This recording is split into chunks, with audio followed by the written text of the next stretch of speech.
Oui, alors je suis maintenant en compagnie de Stéphane Marceau-Fortier qui vient de compléter l'épreuve du 100 miles, 160 km au QMT édition 2024.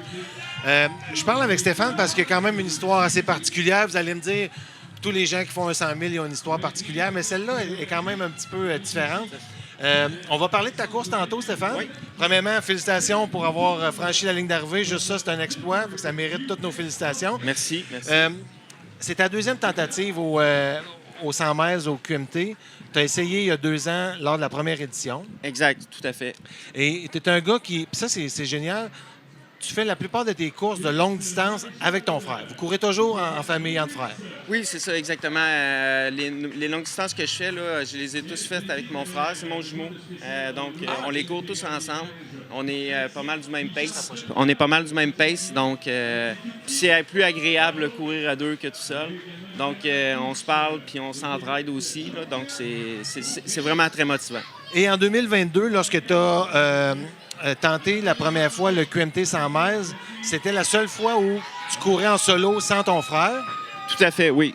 Et vous aviez aussi un autre objectif à l'automne au Bromont Ultra de faire un autre 100 miles. Oui, c'est ça, exactement. Là, j'avais comme défi de faire lui du QMT seul, puis lui de Bromont, c'était seté ensemble, comme qu'on le faisait tous les deux. Et ça s'est pas passé exactement comme tu avais prévu. Non, tout à fait. Donc, tu n'as pas fini cette année-là le 100 miles pour garder l'énergie pour à l'automne avec ton frère. Oui, tout à fait, c'est ça. J'ai eu des petits problèmes au niveau des genoux dans la Mistachibo, évidemment, la portion de la Mistachibo. J'ai réussi à me rendre jusqu'en haut, puis en haut, là, j'ai décidé d'arrêter pour être en mesure de pouvoir faire Bromont Exactement. avec mon frère, parce que c'est des objectifs qu'on donne personnels, les deux ensemble. Donc, on aime bien. Là, Et donc, ça s'est bien passé à l'automne au Bromont Ultra. Oui, tout à fait. Et c'est après que ça s'est gâté un peu pour toi, là, au niveau, je dirais au niveau pépin de santé. Là. Oui, tout à fait. Après Bromont, j'ai retourné rapidement à l'activité physique. Puis je pense qu'il aurait fallu, il faut prendre quand même une pause, là, évidemment, là, parce que c'est quand même beaucoup d'efforts sur le corps.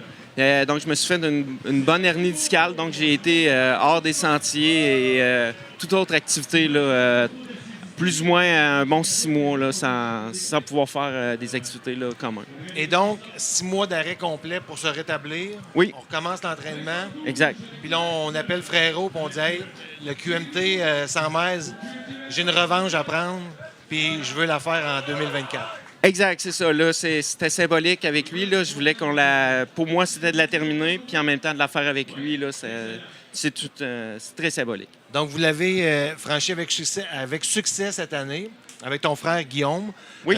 Aussi, vous aviez un accompagnateur, ce qu'on appelle dans le jargon un pacer pour les habitués, Aurélien, qui vous a accompagné durant 60 km. Oui, puis on tient à remercier là, tous les deux là, très fortement Aurélien là, qui nous a beaucoup aidés là, dans cette portion-là du 60, la dernière, qui est toujours très difficile. Surtout une deuxième nuit, là, ça permet que quelqu'un d'autre là, soit là puis qu'il puisse nous parler parce que, veut pas, sur 160, disons que les sujets sont vite...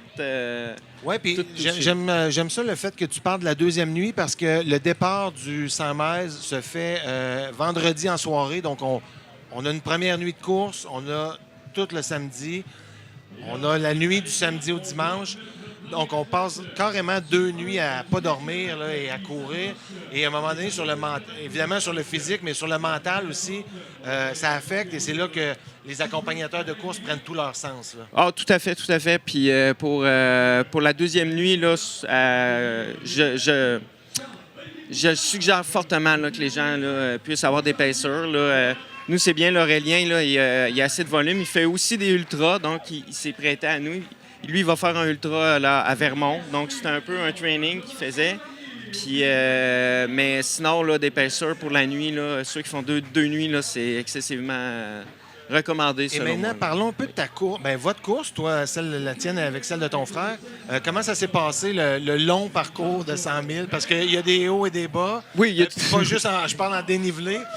On voit toutes les conditions. Là. Oui, bien, cette année, là, c'est ça, on a eu la pluie. Il y a eu beaucoup de bouettes sur le parcours à certains endroits. Donc, la Mistachibo est toujours une portion, je pense que les coureurs, on l'aime un peu moins, sur laquelle on court moins, c'est plus difficile.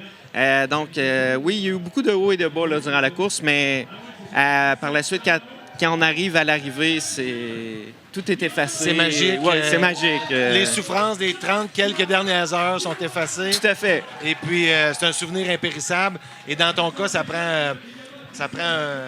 c'est quelque chose de très particulier parce que tu avais en tête, là, j'imagine, ta performance d'il y a 2 ans que tu voulais franchir le fil d'arrivée cette année avec ton frère. Oui, tout à fait. Là, mon objectif, c'était vraiment de dire c'est fait, j'ai réussi. Puis là, c'est encore plus symbolique avec mon frère. Encore une fois, il dit en riant que je réussis pas mes autres grandes courses sans lui. Il a un peu raison dans le sens que je l'ai essayé, j'ai pas réussi, mais... c'est de bonne guerre. C'est une bonne guerre, oui, tout à fait. C'est une bonne motivation. Exact, tout à fait. Stéphane, félicitations à toi, félicitations à ton frère Guillaume aussi.